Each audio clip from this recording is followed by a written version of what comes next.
Assalamualaikum warahmatullahi wabarakatuh. Kami dari kelompok 8 akan mempresentasikan tentang pajak pertambahan nilai atau PPN dan pajak penjualan barang mewah atau PPNBM.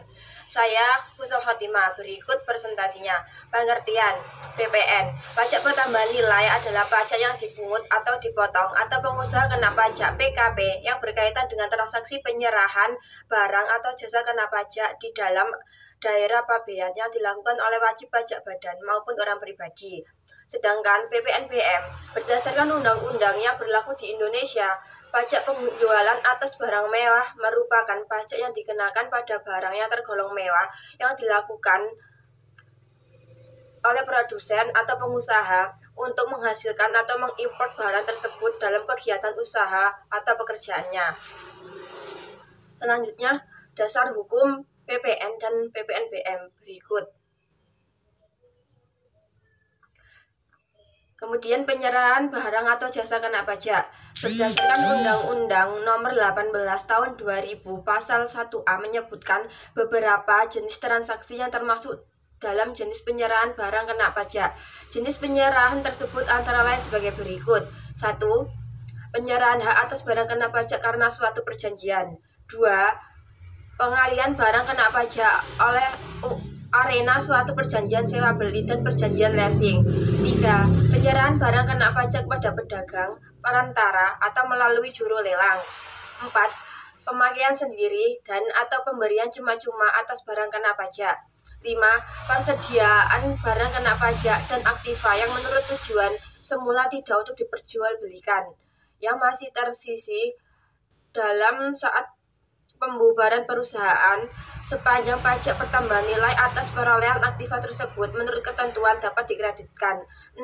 Penyerahan kena pajak dari pusat ke cabang atau sebaliknya dan penyerahan barang kena pajak antar cabang. Terakhir, 7. Penyerahan barang kena pajak secara konsinyasi.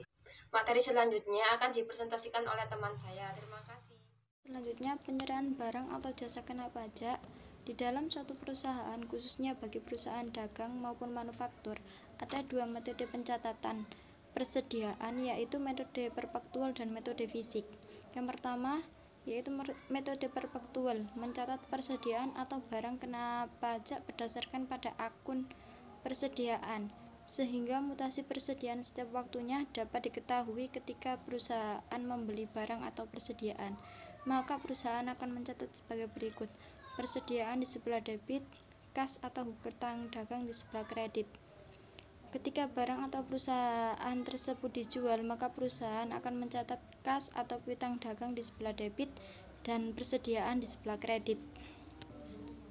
Yang kedua, yaitu metode fisik, mencatat persediaan atau barang kena pajak bukan pada akun persediaan, sehingga mutasi persediaan setiap waktunya tidak dapat diketahui. Oleh karena itu, perusahaan perlu mencatat penyesuaian atas persediaan tersebut.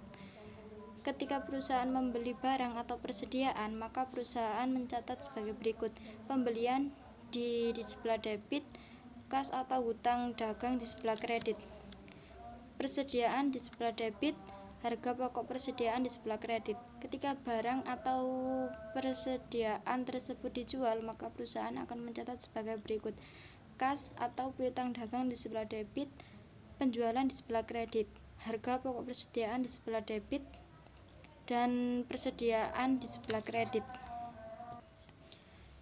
Penyerahan barang atau jasa kena pajak, selain ada beberapa transaksi yang tergolong dalam penyerahan, ada juga beberapa transaksi yang tergolong tidak termasuk dalam penyerahan. Transaksi tersebut diantaranya adalah: yang pertama, yaitu penyerahan barang kena pajak kepada makelar sebagaimana dimaksud dalam setiap undang-undang hukum dagang.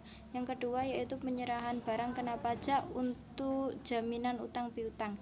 Yang terakhir, yaitu penyerahan barang kena pajak dalam hal pengusaha kena pajak memperoleh izin pemusatan tempat pajak terutang. Objek pajak: barang atau jasa yang tidak dikenakan pajak pertambahan nilai. Yang pertama, yaitu barang hasil pertambangan atau pengeboran, seperti halnya minyak mentah, asbes, batu bara, gas bumi, dan lain-lain. Yang kedua, yaitu barang kebutuhan pokok, seperti beras, jagung, susu, daging, kedelai, sayuran, dan lainnya. Yang ketiga yaitu makanan dan minuman yang disajikan di rumah makan atau restoran. Yang keempat, uang dan emas batangan. Yang kelima, jasa pelayanan media, pelayanan sosial, jasa keuangan, asuransi, pendidikan, dan lain sebagainya. Barang atau jasa yang dikenakan pajak pertambahan nilai. Yang pertama, yaitu penyerahan barang kena pajak BPK dan jasa kena pajak JKP di dalam daerah pabean yang dilakukan oleh pengusaha. Yang kedua, impor barang kena pajak. Yang ketiga, pemanfaatan barang kena pajak tidak berwujud dari luar daerah pabean di dalam daerah pabean. Yang keempat, pemanfaatan jasa kena pajak dari luar daerah pabean di dalam daerah pabean. Yang kelima, ekspor barang kena pajak berwujud atau tidak berwujud dan ekspor jasa kena pajak oleh perusahaan kena pajak PKP. Dan yang terakhir, penyerahan jasa kena pajak di dalam daerah pabean yang dilakukan oleh pengusaha. Dalam Peraturan Menteri Keuangan Nomor 253 Tahun 2008, barang yang tergolong sangat mewah adalah sebagai berikut: pesawat udara pribadi dengan harga jual lebih dari 20 miliar. Yang kedua yaitu kapal pesiar dan sejenisnya dengan harga jual lebih dari 10 miliar. Rumah beserta tanahnya dengan harga jual atau harga pengalihannya lebih dari 10 miliar dan luas bangunan lebih dari 500 meter. Yang keempat yaitu apartemen, kondominium, dan lain-lain sejenisnya dengan harga jual atau pengalihannya lebih dari 10 juta dan atau luas bangunan lebih dari 400 meter. Yang terakhir, kendaraan bermotor pada roda 4 pengangkutan orang kurang dari 10 orang berupa sedan, jeep, sporty dan sejenisnya, minibus dan sejenisnya dengan harga jual lebih dari 5 miliar dengan kapasitas silinder 3000 cc. Presentasi selanjutnya akan dilanjutkan oleh teman saya. Saya Lisana Siddiqin Alia akan melanjutkan presentasi dari Mbak Linda. Faktur pajak. Faktur pajak adalah bukti pungutan pajak yang dibuat oleh perusahaan kena pajak atas penyerahan barang kena pajak atau jasa kena pajak. Ada 4 jenis faktur pajak. Di antaranya adalah 1. Faktur pajak standar, yaitu faktur pajak yang paling sedikit memuat keterangan tentang A. Nama, alamat, nomor pokok wajib pajak yang menyerahkan barang kena pajak atau barang kena pajak. B. Nama, alamat, nomor pokok wajib pajak pembeli barang kena pajak atau penerima jasa kena pajak. C.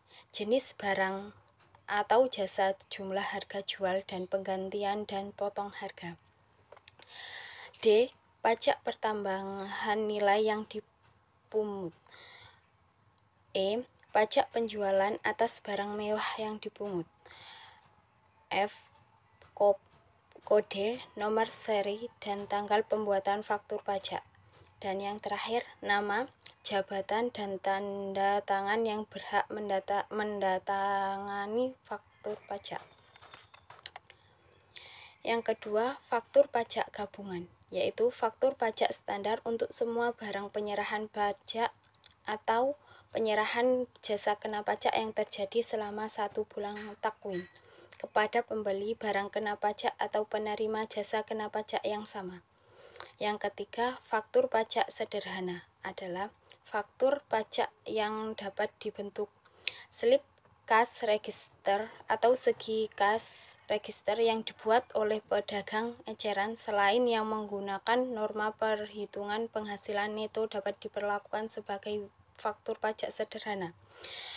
Apabila dalam harga jual barang kena pajak sudah termasuk pajak pertambahan nilai, slip kas register atau segi kas register sebagaimana dimaksud dalam ayat 1 wajib diberi keterangan untuk barang kena pajak harga sudah termasuk PPN. Yang keempat, faktur pajak khusus adalah faktur pajak yang khusus digunakan untuk keperluan khusus. Waktu pembuatan faktur pajak standar. Faktur pajak standar harus dibuat paling lambat 1. Pada akhir bulan berikutnya, setelah bulan terjadinya penyerahan barang kena pajak atau jasa kena pajak dalam hal pembayaran diterima setelah akhir bulan berikutnya, setelah bulan penyerahan barang kena pajak atau jasa kena pajak. 2. Pada saat penerimaan pembayaran dalam hal pembayaran terjadi sebelum akhir bulan berikutnya, setelah bulan penyerahan barang kena pajak atau penyerahan barang kena pajak.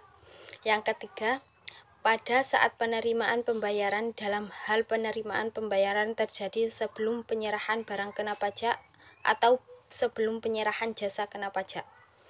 Yang keempat, pada saat pembayaran termin dalam hal penyerahan sebagai lahan pekerjaan atau yang terakhir, pada saat pengusaha kena pajak rekanan penyampaian tagihan kepada bendaharawan pemerintah sebagai pemungutan pajak pertambahan nilai. Bentuk faktur pajak standar. Bentuk atau ukuran formulir faktur pajak standar disesuaikan dengan kepentingan pengusaha kena pajak dalam hal diperlukan dalam ditambahkan keterangan lain selain keterangan sebagaimana dimaksud dalam Pasal 13 ayat 5 Undang-Undang Nomor 8 Tahun 1983 tentang pajak pertambahan nilai barang dan jasa dan pajak penjualan atas barang mewah, sebagaimana telah beberapa kali diubah terakhir dengan Undang-Undang Nomor 18 Tahun 2000. Terima kasih. Assalamualaikum warahmatullahi wabarakatuh. Perkenalkan, nama saya Rihanur Azizah. Di sini saya akan menjelaskan tentang tarif pajak. Tarif pajak dibagi menjadi dua, yaitu tarif PPN dan tarif PPNBM.